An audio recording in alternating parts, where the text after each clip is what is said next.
This week, X-Men 97 gave us a strange two-part episode. And I mean strange in the sense of the stories and how it deviates from the previous three episodes, but also the fact that the second part of the episode is part one of a part two story.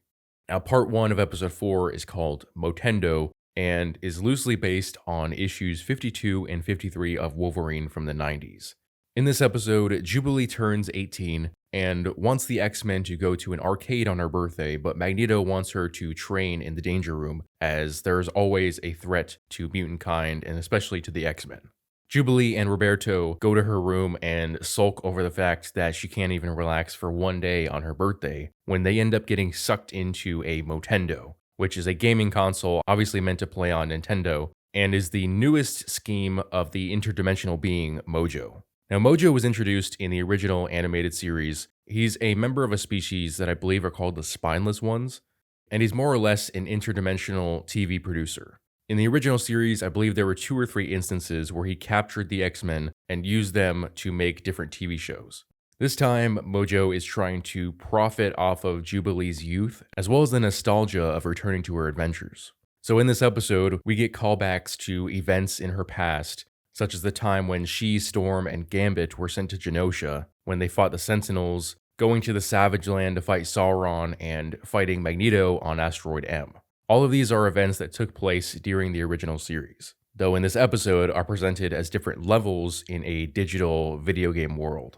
Eventually, Jubilee and Roberto manage to escape with the help of Abscissa, a digital duplicate of Jubilee who served as the beta test for this game. Together, she and Jubilee are able to defeat Mojo and allow Jubilee and Roberto to escape.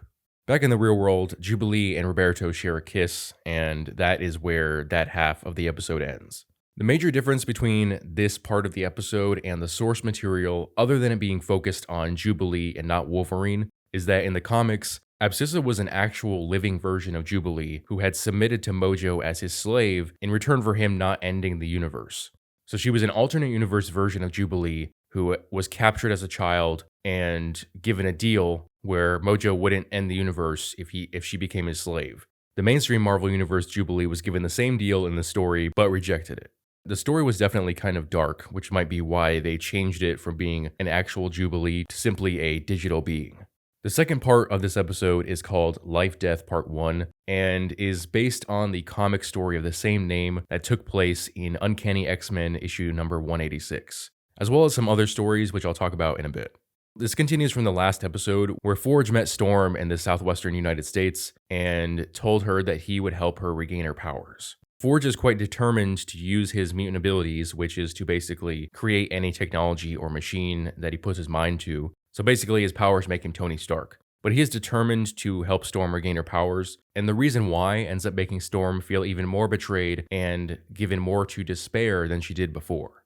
In this episode, we get some references to Forge's past, learning that he lost his arm and leg during time in war. Now, this was the Vietnam War in the comics, but they don't specify which war it was here. There's also a photo of X Factor, a government-sponsored mutant team that he led, as well as a photo of himself in his army uniform next to a Dr. Adler and an unknown person.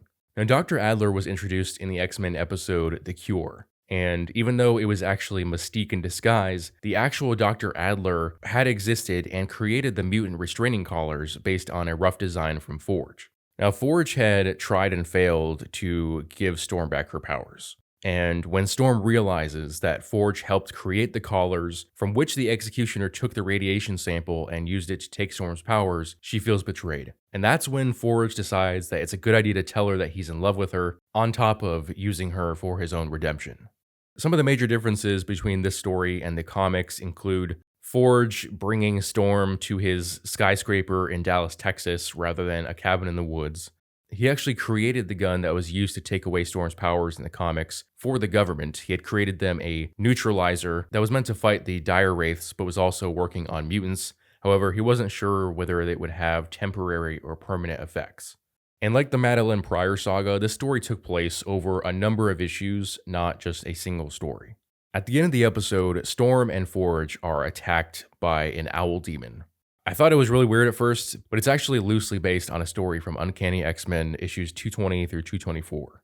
Now, this character is a demon and a Native American trickster god who in the story is known as the Adversary.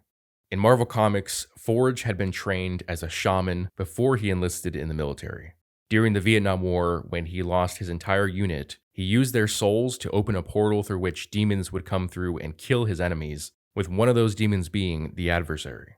The Adversary was kind of a one-dimensional villain, in that his goal was simply to destroy and remake the universe, and he viewed Forge and Storm as the only two obstacles to that goal. I won't spoil the rest of the story, but I wanted to give a little bit of background from the comics. If you watched my review of episode 3, then you know how bothered I was at how they crammed the entire Madeline Pryor saga into one episode. Any room given for that episode to breathe would have been beneficial, and instead we get this filler story. Yes, both parts of the episode are based on comics, but the Jubilee one wasn't important. I don't dislike her character, but to me she's not interesting enough to warrant her own episode, much like the Jubilee fairy tale story in the original series. And Roberto still has no personality, so he's also uninteresting.